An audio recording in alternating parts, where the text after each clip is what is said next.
Barong. Barong? Yes. Boy Barong and girl Piping. Yana. Yana? Philippine Yana. Piping and Yana. Sa boy, hindi ko kayo sa boy. Barong. Sa boy Barong, sa girl Yana. Yana na lang. Of course, we're going to apply a spray net and ang gamit namin ay ang Hair Glam or Glam Hair Spray Stronghold from Watsons. Mabibili sa Watsons. Ayan. Kasi hindi siya masyadong sticky but it can really hold the hair for a long time. So, close eyes, Keke!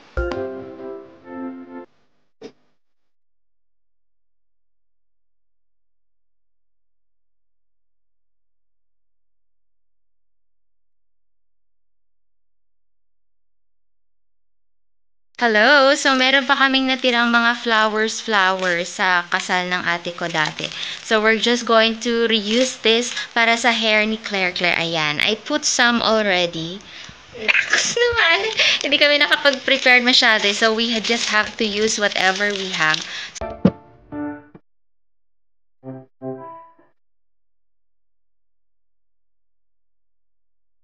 What I did with the hair of Claire Lelou, so gusto kong i-maintain yung pagka-kido niya.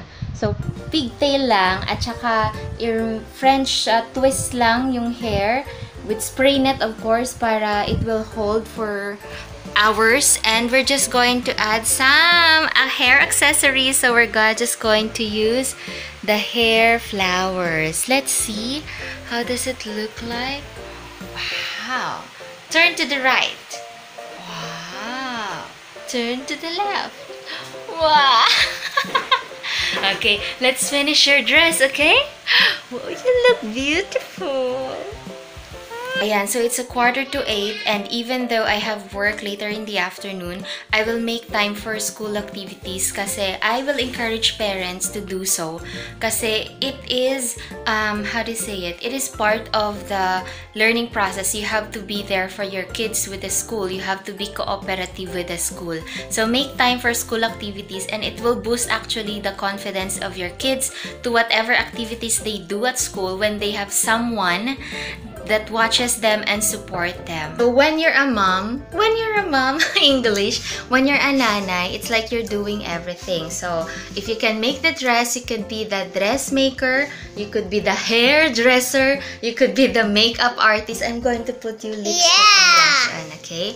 You could be the photographer, the videographer, you could be the cheerleader. So you're doing everything. Yeah.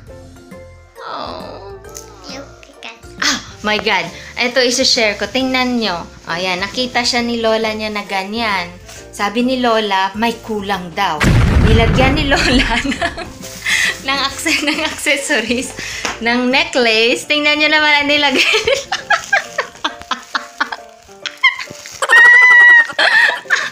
What's this? Oh my God.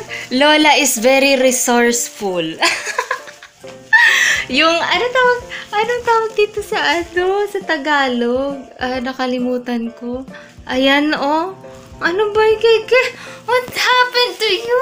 Who did that to you? Ay, Karen, saksaka kanyoya. Si Lola. Hindi ko pa alam kung meron silang performance, kung anong gagawin nila. But yesterday, nung first day of their Linggo ng Wika, they just played games indoor. Indoor Filipino games. Ayan.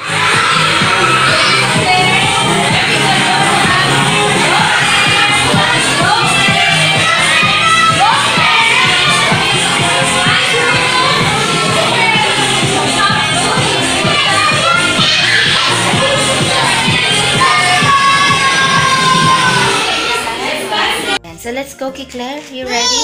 You have the same lipstick. Yes. Yes. What are you going to do later?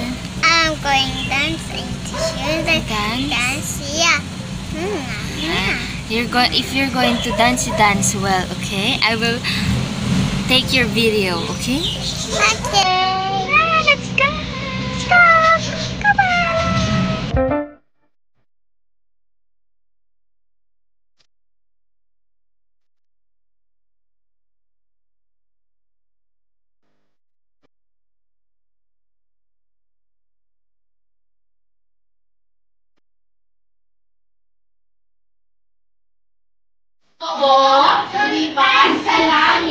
Di ko na nakita, pumutok na pala. Sayang ang pera ko, binili ng lobo. Sa pagkain sana, nabusog pa ako. Tagalog ba, umakyat sa sanga. Dumating ang ulan, at itinaboy sila. Sumikat ang araw, natuyo ang sanga.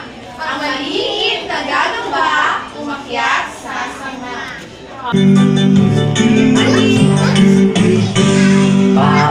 Paatuhod, balikat ulo. Paatuhod, balikat ulo. Paatuhod, balikat ulo. Umadyak kayo at magpalakpakan.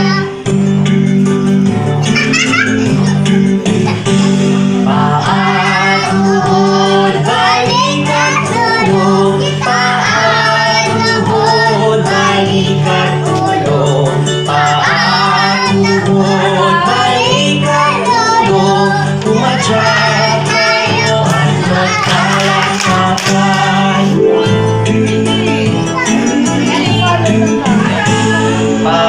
Paatuhod, balikat ulo. Paatuhod, balikat ulo. Paatuhod, balikat ulo. Umadyak kayo at magpalakpakan. Umadyak kayo at magpalakpakan.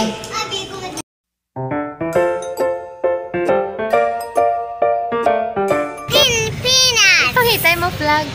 Ay, kita. Pilipinas.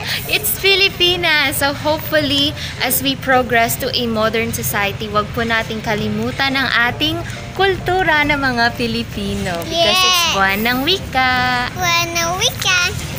Are you a Filipino? Yeah. Pilipino kami. Kamali? Yeah. Pilipino. Pilipino kami. Pilipina ako. Bye-bye, sister. Bye-bye. It's Kekay's nanay. Bye-bye. Let's go home na. Wow, beautiful.